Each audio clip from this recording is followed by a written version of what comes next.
నిన్న ఫేస్బుక్ లో ఒక వీడియో చూశాను మావయ్య, హైదరాబాద్ లో అనుకుంటాను బహుశా. ఒక ఆటో డ్రైవరు ఒక మహిళని డాష్ ఇచ్చాడు అని చెప్పి ఆ మహిళ ఆ ఆటో డ్రైవర్ ని ఇష్టం వచ్చినట్టు తిడుతుంది, కొట్టబోతుంది. నా కాళ్ళు పట్టుకొని క్షమాపణలు చెప్తే గాని నేను వదలనరా అని చెప్పి బూతులు కూడా తిడుతుంది ఆ హైదరాబాద్ లాంగ్వేజ్ లో. అదేంటా బాబు, మరి డాష్ ఇచ్చినప్పుడు కొట్టకుండా తిట్టకుండా బూతులు రాకుండా ముద్దు పెడతారా అని చెప్పి మీరు అనొచ్చు. మనం ట్రాఫిక్ లో వెళ్తూ ఉన్నప్పుడు మనం బైక్ తో వెళ్ళినా, కారుతో వెళ్ళినా, ఆటోతో వెళ్ళినా, నడుచుకుంటా వెళ్ళినా రద్దీ ప్రాంతాల్లో కొన్ని సార్లు పొరపాట్లు జరుగుతాయి. అది నా ద్వారా కూడా చాలా సార్లు జరుగుతాయి. సమయానికి బ్రేక్ పడకపోవటమో, లేకపోతే గేరు మార్చేటప్పుడు వెనక గేరు పడిపోయి వెనకాల ఉండేటువంటి బండికి తగలటమో, లేకపోతే గేరు సరిగ్గా లేక ముందుకు పడిపోయి ముందు ఉండేటువంటి బండికి తగలటమో, ఇలా ఏ కారణం చేతైనా గానీ ఒక బండి అన్నది ఇంకో బండికి ట్రాఫిక్ లో తగులుతూ ఉంటుంది. కావాలని ఒళ్ళు బలిసి ఎట్లా పడితే అట్లా నడిపి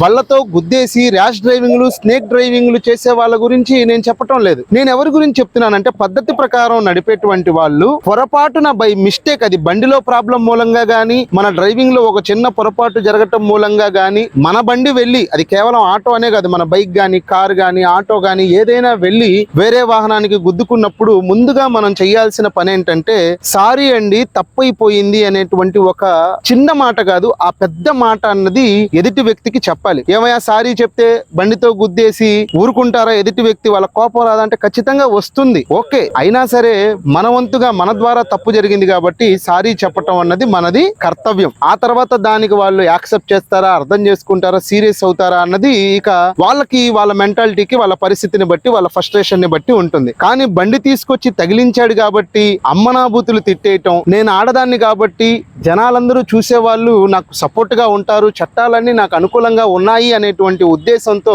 ఇష్టం వచ్చినట్టు బూతులు తిట్టడం, కాళ్ళు పట్టుకుంటే గానీ నేను వదలను అంటాం, ఇది తప్పు. కాళ్ళు పట్టుకోవటం అన్నది తప్పు. మన బండి వేరే వాళ్ళకి కావాలని మనం గుద్దాం, పొరపాట్లు జరుగుతాయి. ఆ పొరపాట్లో జరగవచ్చు. రోజు ఎంతో మంది నా ఆటోకి కూడా గుద్దుతూ ఉంటారు. వాళ్ళందరినీ నా కాళ్ళు పట్టుకోమంటే కరెక్టా? కాబట్టి ఎవరిని కావాలని గుద్దరు. గుద్దినప్పుడు ఏదైనా పెద్ద డ్యామేజ్ అయినప్పుడు దానికి నష్టపరిహారం ఇవ్వాల్సి వస్తుంది. కాబట్టి వీలైనంత ఇదిగా మన జాగ్రత్తలో మనం ఉండాలి. ఆటో డ్రైవర్ అంటేనే పెద్ద వేస్ట్ ఫెలో అని చెప్పి సమాజంలో కొంతమంది వేస్ట్ ఫెలోలు అనుకుంటూ ఉంటారు. వాళ్ళకు మనం అవకాశం ఇవ్వకూడదు. నిదానంగా నడుపుదాం, జాగ్రత్తగా నడుపుదాం. ఇట్లా పనికిరాని వాళ్ళ చేత మాటలు పడేటువంటి దాని నుండి మనం దూరం అవుదాం.